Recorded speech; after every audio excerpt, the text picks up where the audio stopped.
Hi there, I'm Brennan Malloy, and I'm the co-owner of the House of Compassionate Gratitude, and I'm here today to have a conversation with you that is very different than the other ones we normally are sharing. Today we're going to talk about childhood sexual abuse, both prevention and disclosure, and to help me have that conversation is my little friend Simon.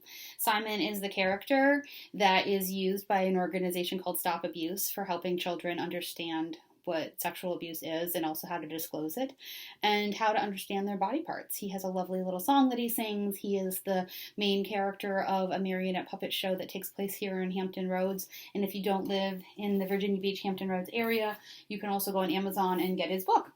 And his book is lots and lots of safe things. So there's stuff in here about fire safety and crossing the road. It's not just childhood sexual abuse, but there is a lovely section in here. There's a quiz at the back to kind of review your knowledge of it.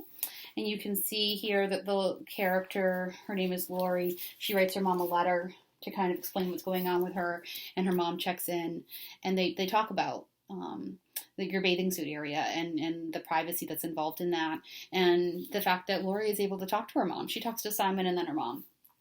So this conversation with your children happens hopefully long before there's even a thought of whether or not childhood sexual abuse has happened.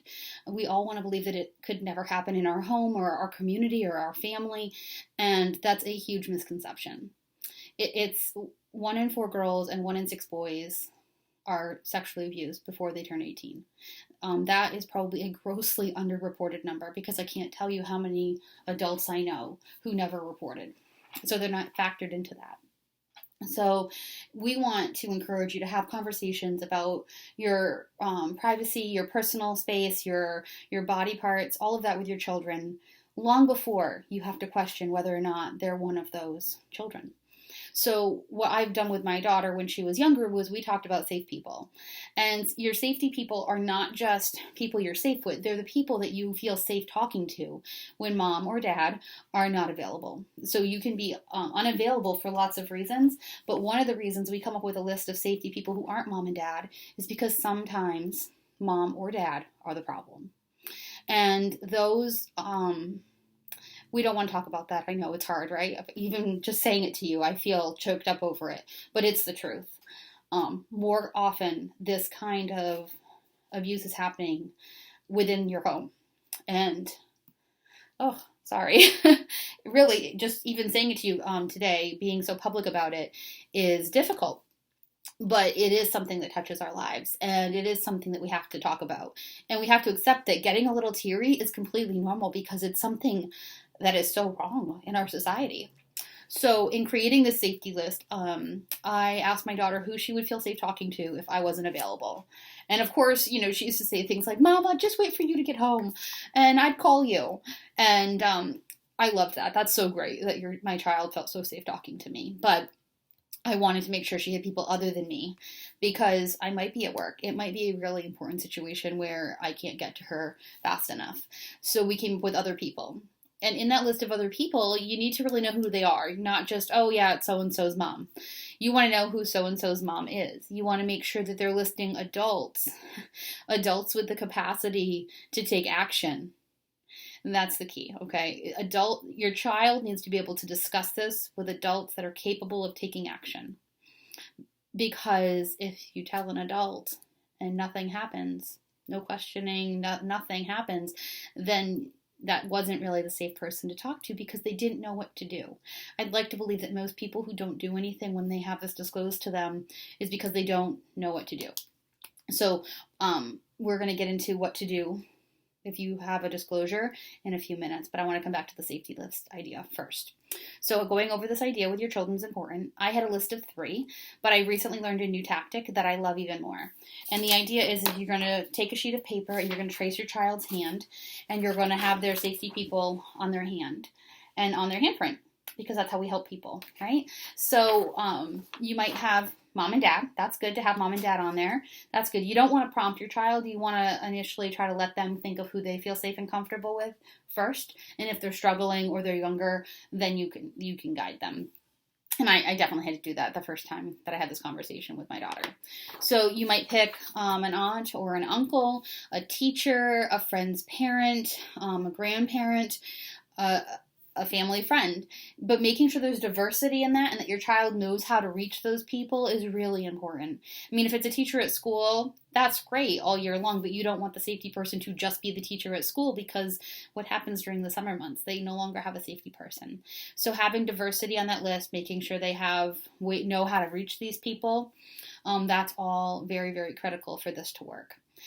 So once your child has these safety people, especially if there's somebody on there that you weren't expecting, you just let the other person know, hey, we did this great activity and you're one of my child's safety people. So should they ever need to have a discussion that's scary or about something that hurts or a worry or something bad has happened to them, they might reach out to you. And I hope we don't ever have to use this, but I hope we can rely on you in this way. I want to make sure they're safe. So I can't imagine somebody telling you no, but if they do, then you would just want to suggest somebody else. Again, I can't imagine somebody saying no, but anyhow, that's how that works. And I encourage you to not make this a one-time conversation. This is like checking your smoke alarms and making sure your child knows how to get out of the house and things like that. You want to do it on a regular basis, a couple times a year, so it stays fresh in their minds and in yours. And it also keeps the door open for those conversations.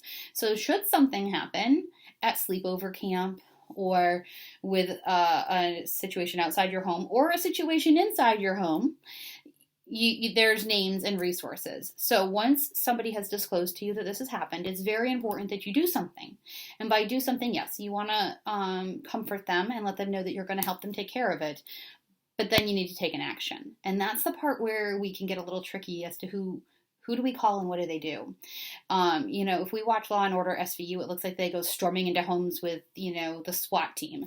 And that's not really what happens.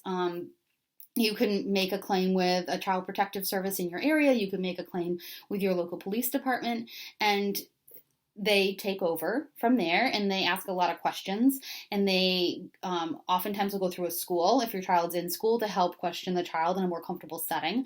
They all have protocol and routine for this. Sadly, they are pretty well versed at doing this because they do it a lot. If you reach out to a child protective service and a police department that don't know what to do with this, you should consider moving, because they have protocol for it. And if you don't feel comfortable reaching out to one of those people, those organizations, you can also reach out to your child's doctor or their school.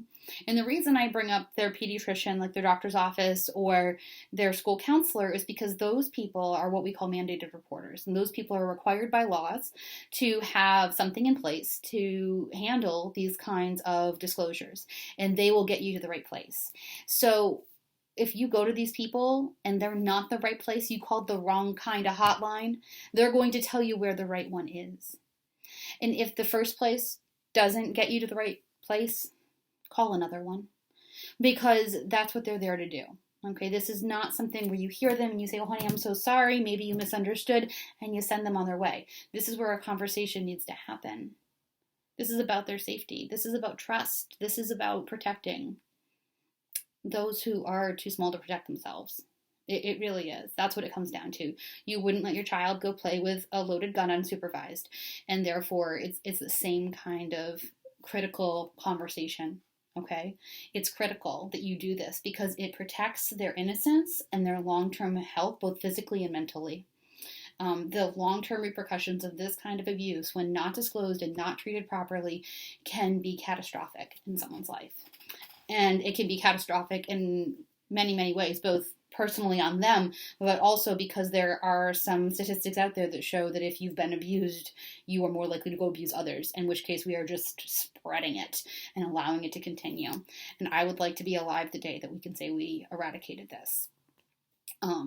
Because it's just unacceptable. It's unacceptable to take that kind of advantage of a child. We use words like childhood sexual abuse, but we have to remember that this is completely about control. We don't want children thinking that this is the same thing as the sex conversation, so please make sure you have a distinction. If you're not comfortable having this conversation with your child, again, reach out to someplace like your pediatrician or your school counselor and ask for resources, because they're going to be able to point you in some kind of direction. They've been trained in these things. Reach out to a child therapist in your community or online. Make a phone call. there are so many resources out there to have these conversations. You can, get Simon and the book and read it and start the conversation that way.